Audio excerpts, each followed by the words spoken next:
एक जिंदगी अधूरी सौरभ राजपूत की याद में। मेरठ, एक शहर भरी हुई गलियों और छुपी हुई कहानियों का। यहीं पर सौरभ राजपूत ने अपनी जिंदगी बनाई थी। एक जवान लड़का, सपनों से भरा। वो समंदर में मर्चेंट नेवी ऑफिसर के तौर पर काम कर चुका था। उसने दूर देशों की हवा और वादों का स्वाद चखा था, लेकिन उसका दिल मेरठ में था, अपने परिवार में। सौरभ को प्यार मिला। उसने मुस्कान रस्तोगी से शादी की, एक खूबसूरत जवान लड़की। उन्होंने अपना परिवार शुरू किया, एक बेटी, उनकी आंखों का तारा।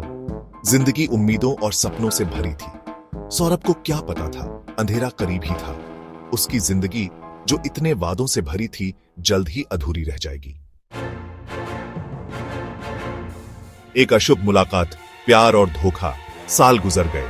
बच्ची की हंसी से उनका घर भर गया, लेकिन लगता है किस्मत को कुछ और ही मंजूर था।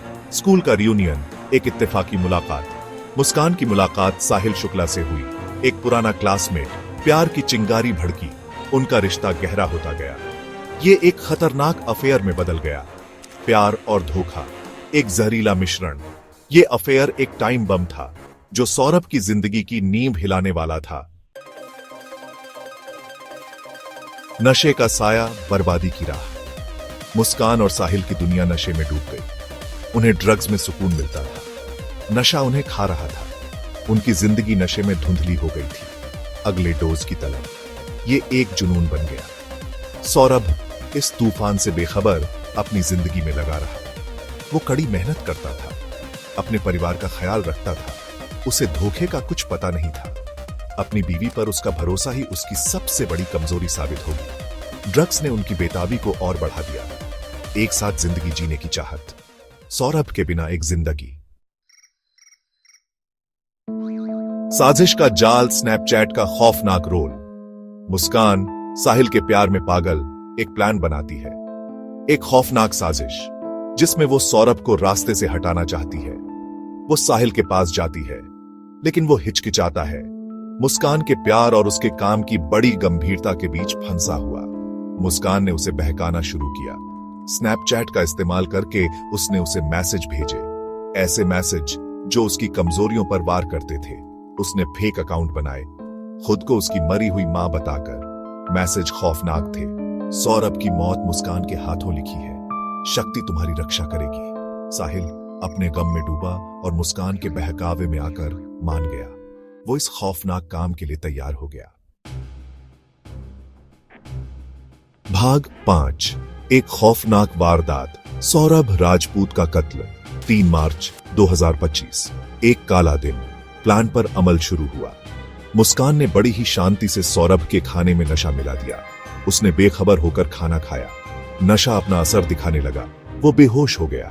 हर पल के साथ उसकी जिंदगी खत्म होती जा रही थी। मुस्कान ने साहिल को इशारा किया।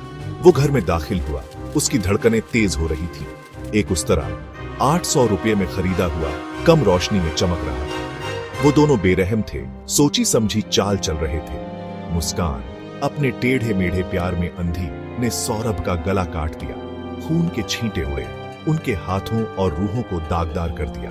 साहिल ने मुस्कान के बहकावे में आकर सौरभ का सिर धड़ से अलग कर दिया। इस बेरहमी ने पूरे मेरठ शहर को हिलाकर रख दिया। भाग 6, एक बेताब कोशिश, नाकाम कोशिश। घबराहट होने लगी। अपने जुर्म का बोझ उन पर टूट पड़ा। उन्हें लाश को ठिकाने लगाना था। उन्होंने सौरभ के शरीर के 15 टुकड़े कर दिए। उन्हें एक नीले प्लास्टिक के ड्रम में भर दिया।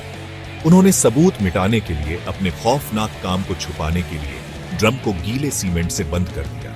उनकी पहली कोशिश शरीर को एक सूटकेस में भरने की नाकाम रही। खून के धब्बे उनके जुर्म की याद दिलाते रहे। वो हिमाचल प्रदेश भाग गए, पहाड़ों में पनाह ढूंढने, लेकिन गिल्ट और डर उन्हें अंदर ही अंदर खा रहा था। भाग 7, सच्चाई का खुलासा, जांच पड़ताल। मेरठ में सड़न की बदबू फैलने लगी। परेशान पड़ोसियों ने पुलिस को खबर दी। ड्रम यूं ही पड़ा हुआ अपने अंदर का खौफनाक राज बता रहा था। जांच शुरू हुई। पुलिस ने बड़ी सावधानी से सबूत इकट्ठे किए। खून के धब्बे, हत्या में इस्तेमाल हुआ हथियार, स्नैपचैट के खौफनाक मैसेज। पोस्टमार्टम से कत्ल की बेरहमी का पता चला। कई जख्म, कटे हुए निशान, मौत की वजह बहुत ज्यादा खून बह जाना। सारे सबूत मुस्कान और साहिल की तरफ इशारा कर रहे थे। उनके धोखे का जाल टूट गया। भाग 8, एक टूटा हुआ परिवार, प्रतिक्रियाएं और नतीजे। कत्ल की खबर आग की तरह फैल गई। शहर सदमे और अविश्वास में डूब गया। मुस्कान के माता पिता टूट गए। उनकी बेटी, उनकी आंखों का तारा, एक कातिल थी। उन्होंने उसे अपना नहीं माना, इंसाफ की मांग की, उसके और साहिल के लिए सबसे कड़ी सजा की मांग की। अपनी बेटी के कामों का बोझ उन्हें कुचल रहा था। कानूनी कार्यवाही शुरू हुई। मुस्कान और साहिल को गिरफ्तार कर लिया गया, कोर्ट में पेश किया गया। उन्हें कानून और उन परिवारों का सामना करना पड़ा जिन्हें उन्होंने तोड़ दिया था। भाग 9, देर से इंसाफ। इंसाफ नहीं, मुकदमा चल रहा है। अभियोजन पक्ष एक मजबूत केस बना रहा है। मुस्कान और साहिल के खिलाफ सबूत बहुत ज्यादा है, लेकिन इंसाफ मिलने में वक्त लग सकता है और कभी कभी ऐसा लगता है कि इंसाफ मिलेगा ही नहीं। सौरभ राजपूत के कत्ल ने मेरठ को हिलाकर रख दिया। ये इस बात की याद दिलाता है कि कैसे किसी भी अच्छे दिखने वाले इंसान के अंदर कितना अंधेरा छुपा हो सकता है। ये केस अभी भी शहर को अपनी गिरफ्त में लिए हुए है। एक ऐसा शहर जो एक ऐसे जुर्म के बाद उभरने की कोशिश कर रहा है जिसने उसकी नींव हिला दी। सवाल अभी भी बना हुआ है, क्या इंसाफ मिलेगा या सौरभ के परिवार के पास सिर्फ यादें और अधूरे इंसाफ का कड़वा स्वाद रह जाएगा?